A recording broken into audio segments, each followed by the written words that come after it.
Nick Ashew here with the DMV. Has concluded. The DMVSTREAM.COM player. Sean Parker along with Nick Allison. I always wanted to play volleyball in college. Cordova trying to dig it out of the board. And they score!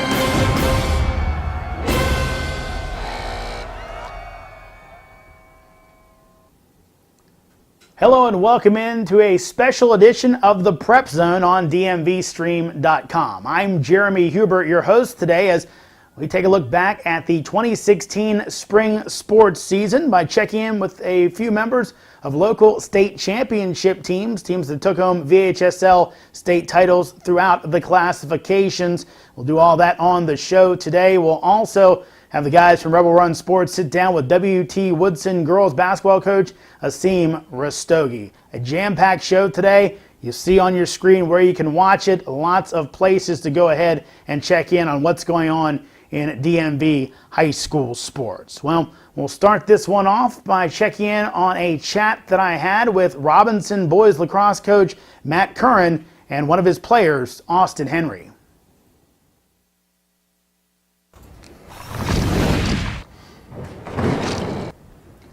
We're joined now by two important folks in the Robinson boys lacrosse program, head coach Matt Curran and, of course, midfielder Austin Henry. Guys, thanks so much for joining us today. Sure. Thank you. Got to talk about the season, another great campaign for you guys, your third straight state title. Coach, I'll start with you. Obviously, you got this program humming. You know, how have you been able to kind of get this thing going to the point where it's just state championship after state championship? Well, I guess it seems easier than it has been, especially after last year. We lost 19 seniors. I think we have built a culture of winning. These guys, especially the seniors like Johnny and Austin, they've done it before. And so just coming out and leading us and being the guys, the go-to guys, we had that last year and the year before, just good senior leadership. We built a good culture of winning. And I think that's just built upon itself. You know, Austin, your coach talks about the fact that you lose that many guys. Was there a challenge in your mind to say, hey, you know, we can do this again, but we may have to convince ourselves that actually we can go out and win a state championship again? Yeah, it was definitely, the beginning was tough. We weren't all working well together, but over the season, as the season went on, we started bonding and then learning how to play really well against each other. Yeah, most definitely. And of course, you guys go through with another one, and you really were dominant in the state semifinals and finals, the big wins, 14-3 over Colonial Forge, 14-2 over James River. Coach, were you expecting games that lopsided in the state semifinals and finals, or did your team just play that well? No, I wasn't expecting games like that. I saw Colonial Forge play one time before we played them, and that was against South Lakes.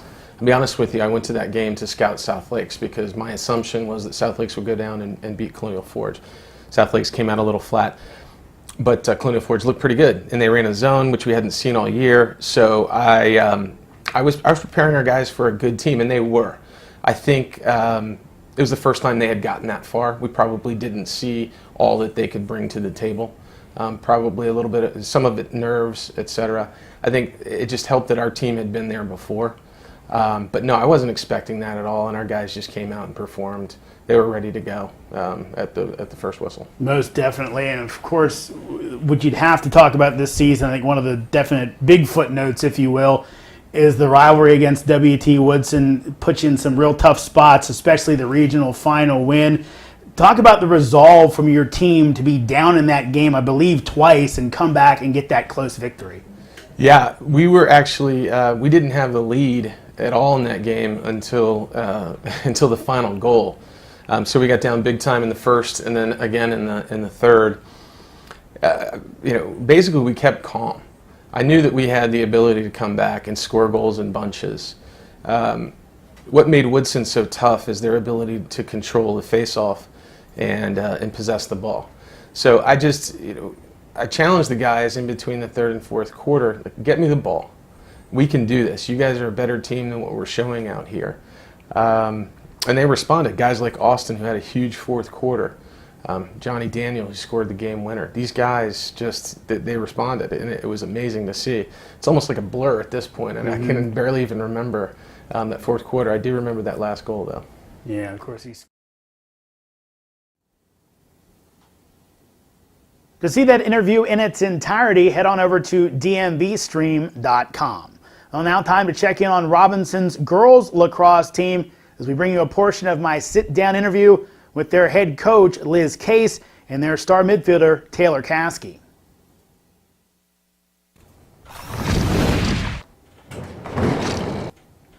We're joined now by Robinson girls lacrosse coach Liz Case and Rams senior midfielder Taylor Caskey. Of course, they come off the state championship victory against WT Woodson to take the 6A title in the VHSL. Ladies, thank you so much for joining us. Thank you. Thank you for having us. Got to start off with you, Coach. You took over a program that had some previous success a while ago, had fallen on some hard times in a tough first year for you. How were you able to turn things around like you have? Just hard work. I mean, I was committed to building the program and helping with the youth programs to instill good traditions and good habits, and it paid off. Now, I know that you do have some background in coaching some of the club teams. Correct. Is that important at getting into the youth originally and say, hey, making them want to be a Robinson Ram and play for you? Absolutely. It does help getting into the local youth programs and seeing who's coming up the line and who's interested in playing lacrosse. Even at Robinson, I do a club program the off season to try to generate some interest. Now, one thing that folks may not know about you, doing some research, that you, when you were at George Mason, you were in a car accident during your playing career, returned to the field. Tell me a bit about that and how that influences your coaching life. I think it just made me a stronger person. When they were telling me that after the actual incident of being hit by the car, they were saying that I'd probably never walk again, or definitely lacrosse is not even in the scheme of things. But after 9 months of rehab and them, just hard work, it paid off because I was able to return to the field and complete my career at Mason. Yeah, and of course, moving on to what you've moved on to now, coach of this really good Robinson lacrosse team. Taylor, we get to the state championship game, but I got to ask you this. There was a story, it was in the papers, that you not only attended proms around your state title game, you attended the WT Woodson prom. What went into that thought, and were you okay with the decision looking back on it? So I got asked to that prom a few weeks before we knew about states, and of course no one would have predicted that we were going to play each other. And I'm really close friends with a lot of people at Woodson and girls on the team, so I didn't see a problem with it initially. And then, prom was kind of awkward just because you could feel the tension, but we're such good friends that I didn't really think it would affect anything in the future, and I knew no matter what, we'd be okay. So we're by the end of the... To see that interview in its entirety, head on over to DMVSTREAM.com. Well, now time to check out some soccer, as I was joined earlier by Battlefield's junior stars Shannon Lee and striker Kayla Hamrick to talk about their state championship season in girls soccer.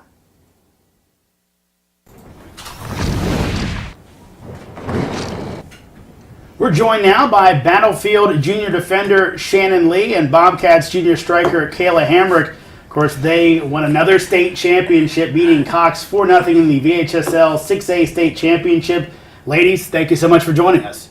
Hi. Thank you for having us. thank you. Good to have you here. And of course, let's start off with you, Kayla. 3 straight state titles. What is that feeling like, and what was it like to go ahead and win another one?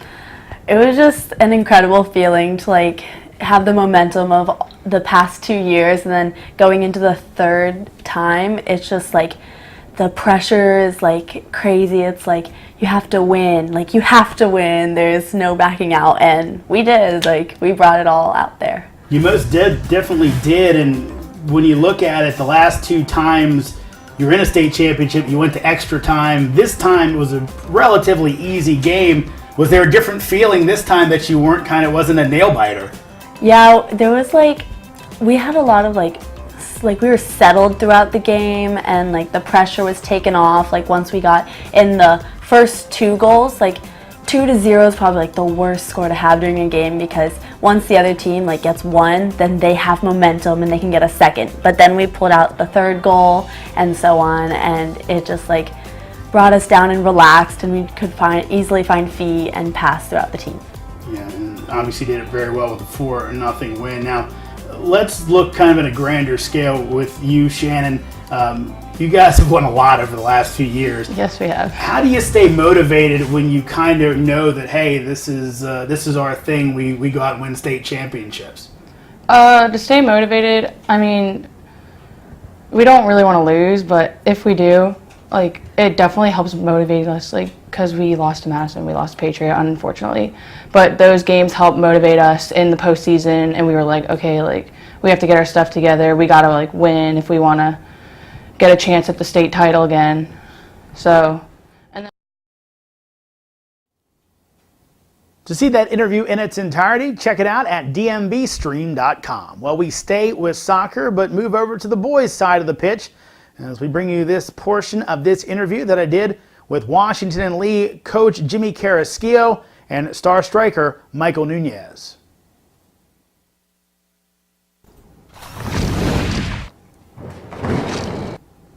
Joined now by Washington Lee's boys soccer coach Jimmy Carrasquillo and the Generals senior striker Michael Nunez. Of course, they won a state championship in 6A with a 3-1 win over First Colonial. Guys, first off, congratulations and thanks for joining us. Thank you very much. Thank you, sir. Now, we've got to get into this season, a wonderful one for you guys. And let's start right there.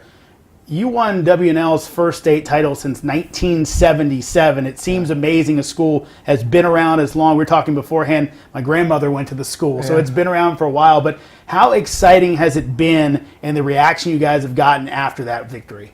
It's been fantastic. I mean, the community has really rallied around the school. The staff, all the students, kids that you don't even know, come up and, congratulations, coach, great job, coach. And I'm sure they do the same thing to the boys on the team.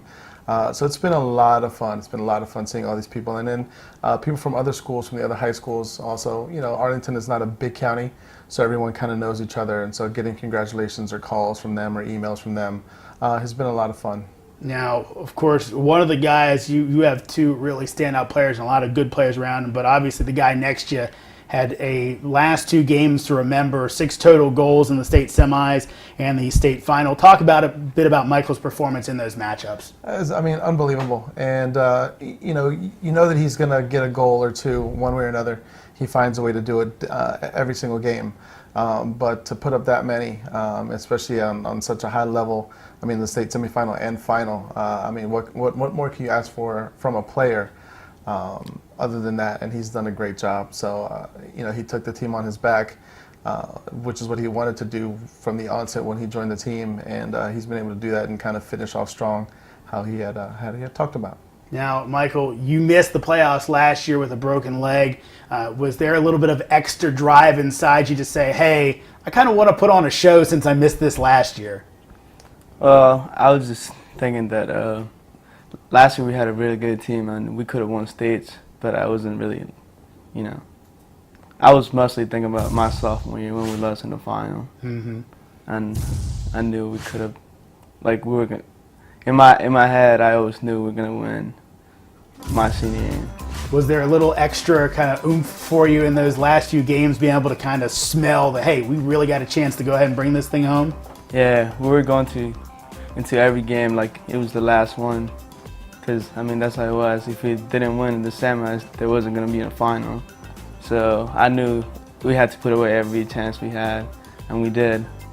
Talking about that, you can check out that full interview at DMVSTREAM.com. Well, we switch from soccer to lacrosse, where we bring you this portion of an interview I did with Briarwood's lacrosse team, their head coach, Bruce Lipson, and their goalie, Will Juneau.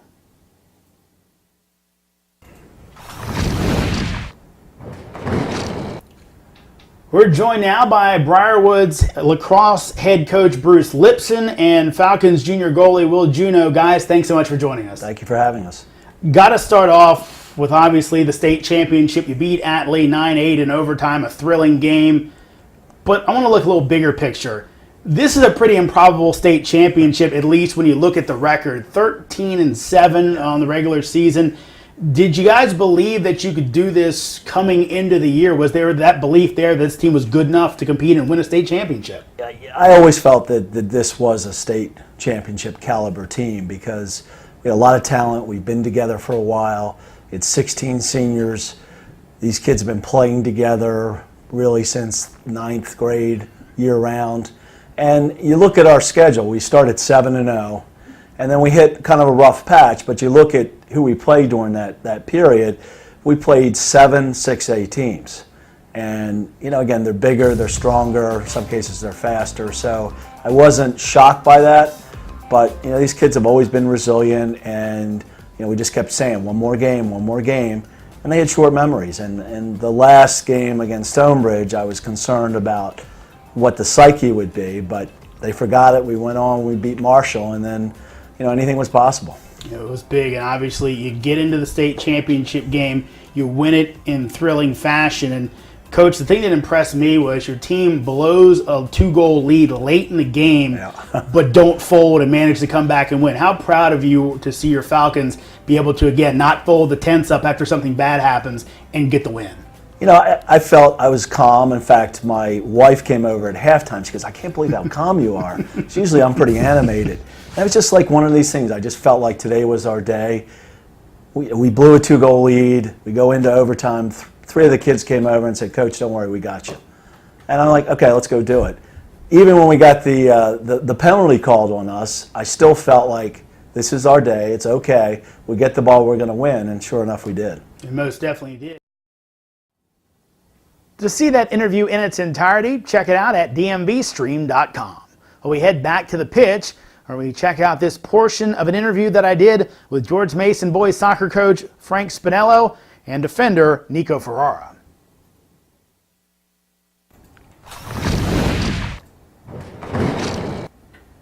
We're joined now by George Mason High School boys soccer coach Frank Spinello and Mustangs junior defender Nico Ferrara. Guys, thank you so much for joining us. Thanks for having us. Thanks for having us. Got to start off, obviously, another great season for you guys. 4 straight state titles as you beat Bruton 6-1 in the 2A state championship in Virginia. Coach, I'll start with you. 4 straight state titles, how do you do it? Having good assistant coaches is the main thing. Having great players is very important, and basically fighting complacency throughout the season, trying to have competitive practices so that we're always prepared. And I was reading up, and I thought there was one thing, as a former youth coach, I really like this. You stress getting better over margin of victory. A lot of teams are kind of thinking about, oh, we beat this team 10-0, we beat this team here. Does that kind of the way you feel like you have to go to make sure you're getting the top-notch performances out of your team? Oh, most definitely. That's the one thing that we preach throughout the year. The big white elephant in the room is the state championship, and we try not to talk about it. We just try to prepare and get better every week. We figure if we're playing our best football in playoff time, we'll be in good shape. Now, Nico, on your side of things, as a player, how do you guys stay motivated? Again, when I'm looking at some of the scores you guys are putting up, 10-0, 8-0, how do you kind of keep that edge when you know that, hey, if we play sometimes even our B or C game, we're going to win this game pretty handily? I think what we try to do is know that every game is building to the ultimate goal of a state championship. So if we get complacent, we know that's just going to hurt us at the end of the season. So when we keep that in mind, and then also know that people are watching us because we're a small school, so we get judged for that a lot. So if we keep our wins up and stay motivated, then people actually give us a lot more respect. Yeah, and it's to see that entire interview, check it out at DMVSTREAM.COM. Well, now time for the guys from Rebel Run, where this week Rob Giampapa and John Moore sat down with the head coach of WT Woodson's girls basketball program, Aseem Rastogi.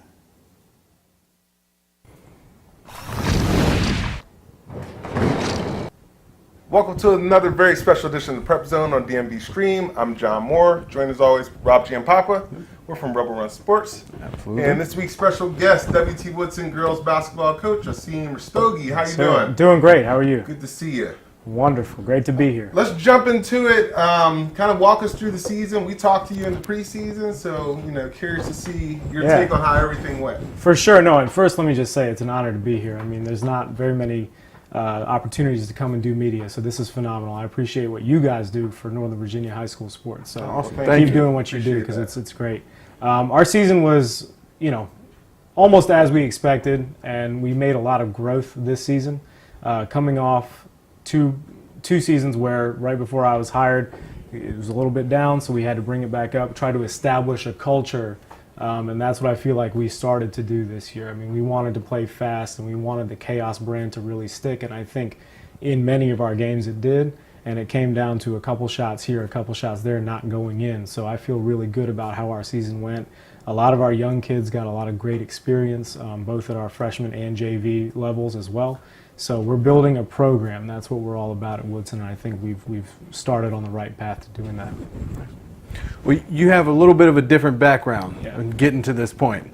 Your first year at Woodson, but tell us a little bit about your road to get there. Sure, yeah. I actually went to Woodson as a student. I graduated in 2006. Everybody asked me, hey, how was it to play for Coach Craig? Never played at Woodson. Didn't make the team. I got cut as a freshman and a sophomore. Being 5'9", overweight Indian, nobody really wants you on their team. So, you know, that's the blueprint, right? I mean, that's what it is now. So I knew I had to do something different to stay involved with the game. I'd been playing since I was 5 years old. I just didn't know how to work. So I became a student of the game and eventually worked my way to coaching just rec league. And then when I went off to college, I got involved with the Lady Monarchs down at Old Dominion, then the third winningest program in the history of college women's basketball. Got to learn from Wendy Larry and Nikita Lowry Dawkins, who's now the associate head coach at the University of Minnesota, really how to be a coach and how to run a program as a manager with them. Also did a lot of sports marketing while I was down at Old Dominion getting my degree. Went to the University of Oklahoma to get my master's, where I got to learn from Sherry Cole as an intern in their basketball program. Volunteered with them for a semester, but then watched, practice. She invited me to practice every day, and so I would go as much as I could. Coached high school out there, so started building the resume, started building my experience. A lot of trials and tribulations out in Oklahoma. And then I got my first job out of grad school at VCU as the director of player personnel for Marlene Stallings. When she had just taken over at VCU, helped recruit the number 38 class in the country. Really cut my teeth in the organizational part of things, so hotels, buses, food, operational type stuff. Got promoted after the season, but decided to leave shortly thereafter to spend some time with my family who all live overseas, and then came back, moved to Maryland, was coaching high school up there, coaching elite girls AAU, got a teaching job in DC, coached middle school while I was coaching AAU in Maryland, and then landed at Woodson last year around about this time. Excellent. When we talked before, you talked about the girls bringing their own energy to the game. You feel like that was something that happened this year? Absolutely, yeah. If you had watched any of our games, I mean, our culture was on display every single time we took the floor, every practice. You wouldn't know whether we won or lost our last game because kids bought in that enthusiasm is what makes this thing go. You can't walk into practice and not be excited to be there. If you're not excited to be there, just go on home. And we tell our kids that all the time. We'd rather you be excited to be here than you not be excited and you can just go home and try again tomorrow, and that's okay. So our kids really bought into that, and we had, the bench mob. When Monmouth was all over social media doing, the bow and arrow stuff and whatnot. Our kids loved that. Yeah. And so I would show them videos of that. They would take it to the next game. And it just got all of our kids excited to play. And in many of our wins, I mean, when we played Mount Vernon and we beat them, that was on full display. We made 9 threes in that game. So our kids got a lot of bow and arrow practice right there. So definitely bringing energy and enthusiasm is what we require from our girls as a prerequisite to be in our program. Well, at Woodson, there seems to be a tremendous amount of support from the community and from the student base. Talk a little bit about that. I mean, you guys have a terrific student section in every sport. Yeah, no, our kids are phenomenal, and that's not changed even since I was there. I mean, they just really rally around all the athletes, and they rally around all the sports. Obviously, boys basketball gets the biggest turnout, and for good reason. I mean, 12 straight years in the district or in the regional tournament. That's no joke. So, there's the Woodson effect. When you go to the regionals, you see the whiteout and you see Cavs Strong all over the place. And our students and our staff and our AD, I mean, everybody from the top to the bottom is fully supportive of what we do. And it's just a great environment to be in. That's why I love being at Woodson, and that's why I want to stay at Woodson. It's just a phenomenal place to be. Excellent. Adding on that. To see the complete interview with WT Woodson girls basketball coach Aseem Rastogi, you can do it at DMVSTREAM.com. Well, that's going to wrap up another season here on the Prep Zone. Thank you so much for joining us. We'll see you in August. I'm Jeremy Huber. Before we go, we want to go ahead and remember the life of Dennis Stewart, whose impact on the sport of lacrosse can be felt across the DMV. Stewart was deeply involved with Triple Edge Lacrosse, and we here at DMV Stream would like to send our sincere condolences to Dennis's family and loved ones.